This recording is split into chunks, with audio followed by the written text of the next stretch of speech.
Good day everyone, this is my research article for isolation of hydroxyapatite from Atlantic salmon, salmonellar processing waste using a protease and lipase mixture.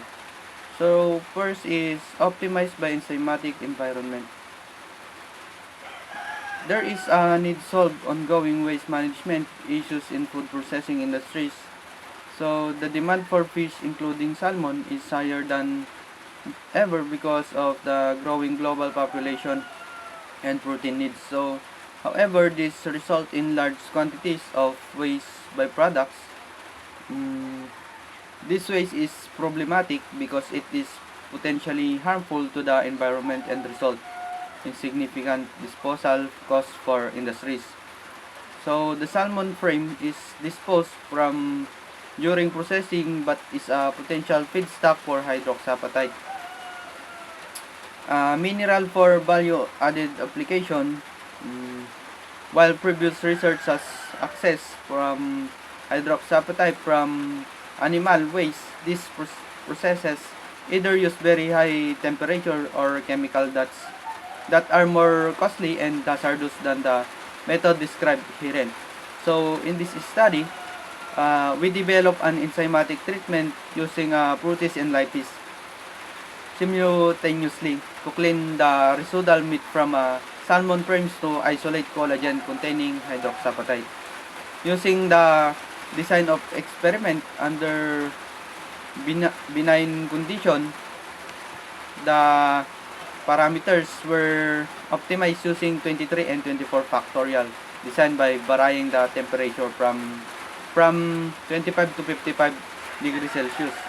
So the enzyme loading from 0.5 to 25 QL grams -1, and the reaction time from 1 to 24 hours. It was determined by characterization techniques, by weight loss calculation, and thermogravimetric analysis that the meat from the salmon frame was successfully hydrolyzed with 15 QL to gram -1. So, neutralize and 7.5 QL to gram -1 liposime.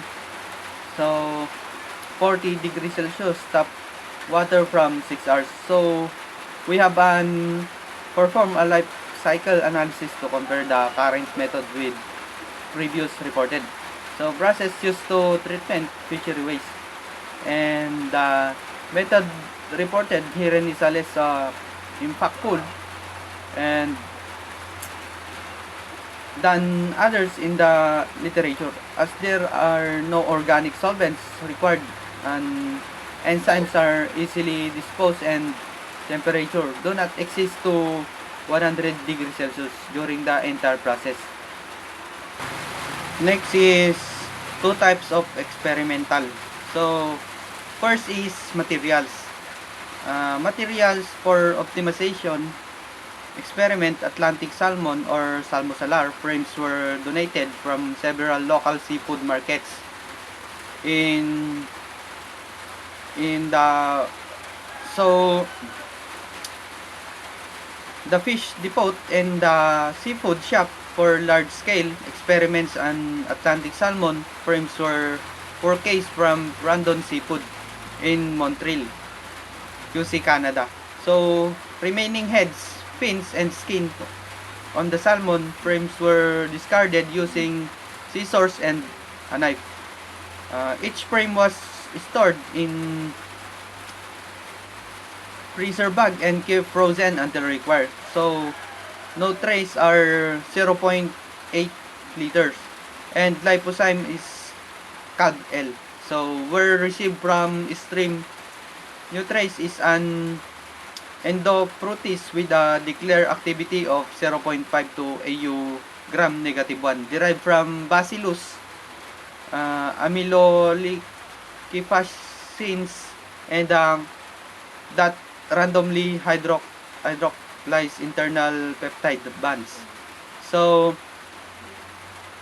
the liposime CAB-L is a lipase from Candida atratica B with an activity of 5,000 Lu gram negative 1 that has substrate specificity towards alcohol and esters. Tap water was used as the reaction medium for all experiments described, and its pH was measured to be 7.35. The second is design of experiment, or DOE, do parameters. So for the optimization of the enzymatic treatment that use only Nutrace as an enzyme, three variables were accessed using a 23 experimental design. The first is enzyme loading, x1 time x2, and temperature x3. The variables were studied at low -1 and high +1 level, and for enzyme loading this was 0.5 and 5.0 QL gram -1. Time was 2 and 6 hours, and temperature was 25 and 55 degrees Celsius. So the enzyme loading were calculated relative to the mass of minced fish frame, while excluding the mass of water being used as reaction medium. Next is procedure. The first is, we have 4 types of procedure. The first is pre-treatment of salmon frames. So salmon frames were towned for at least 12 hours at room temperature prior to treatment. The remaining lost flesh on the frames was removed using a spatula while carefully avoiding the vertebrae. So using a food processor, the frame was minced into a paste of increase the surface area, so the enzyme can access the proteins and lipids efficiency. So the minced frame was boiled in tap water for 1 hour to remove an considerable amount of organic content from the vertebrae. So especially lipids that form an orange film suspended in the aqueous solution. So once boiling was complete, the sample was filtered using a sieve while still warm, and the water discarded. So the mineral sample was not allowed to dry between this pre-treatment and enzymatic treatment. Second is enzymatic treatment of salmon frames. So the amount of enzyme added to the solution was calculated by multiplying the desired enzyme loading by the mass of the freshly boiled frame for exploratory experiment.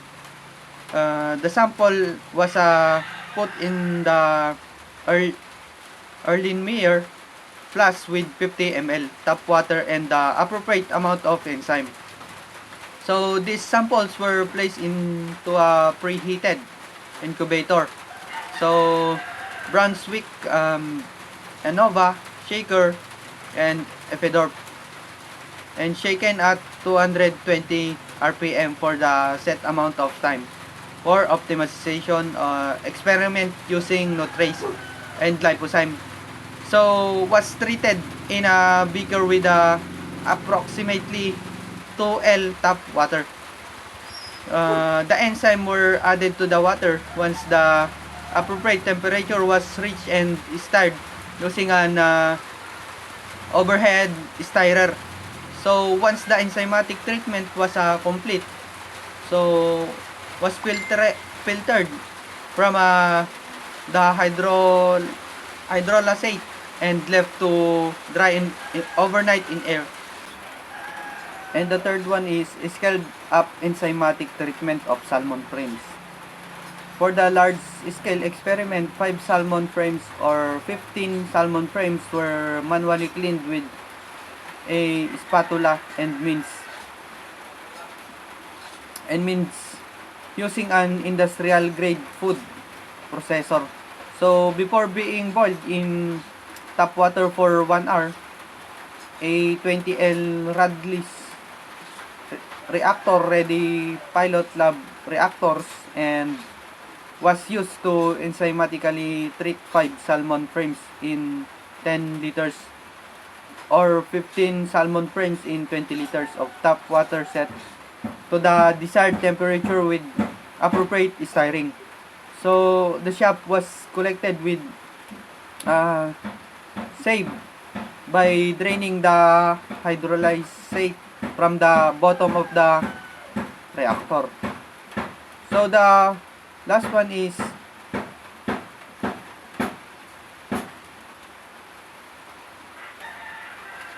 the last one is results and discussion. To the study efficiency of the proposed enzymatic treatment and the effect of different variables must balance and several characterization method were used to the ratio of meat to bone varies depending on the source of salmon. So because of variation in butchering, however, mean sample should have a more consistent meat to bone ratio because at this stage excess flesh has been next is optimized enzymatic treatment to isolate shap from salmon frames. You see the picture, we are for the final optimization experiments, we use a pass fail response system using a combination of weight loss spectroscopic techniques and by visually inspecting the samples. To pass this test, sample must experience weight loss of 85% its FTIR. Spectrum must have speaks associated to lipids or non-collagenous protein. So, no significant peaks at 20 equals 20 or 45 degrees Celsius observed in the XRD dip, dip, diffractogram. So, and there must be no meat visible on the sample. Even trace amounts of meat presence on the shaft would result in a failed response. An example of a pass or fail response to shaft isolation is shown. While a pass-fail response was not used for initial screening, optimization using nutrace since it was believed at the time that weight loss would be sufficient. So, the table has been updated to include whether the result of those experiments would be pass or fail. We have a same image of pure shaft in at 100 times and 1800 times magnification. So the morphology of the isolated shaft particles were observed by SEM and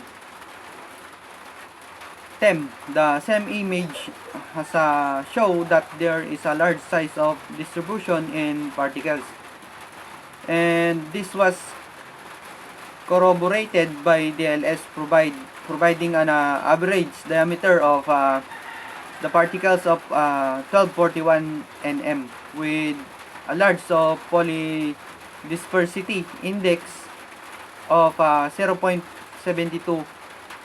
The TEM image. Next is TEM image of pure shaft. Nutrace collagen fibrils are circled in yellow. So, show the presence of both micron and nano-size particles along with collagen that appear as a black fiber is highlight in yellow circle. So, furthermore, the shaft particles tend to aggregate, which correlates with their low surface zeta potential of negative 0.867 MV. And this is my research article. Thank you for listening.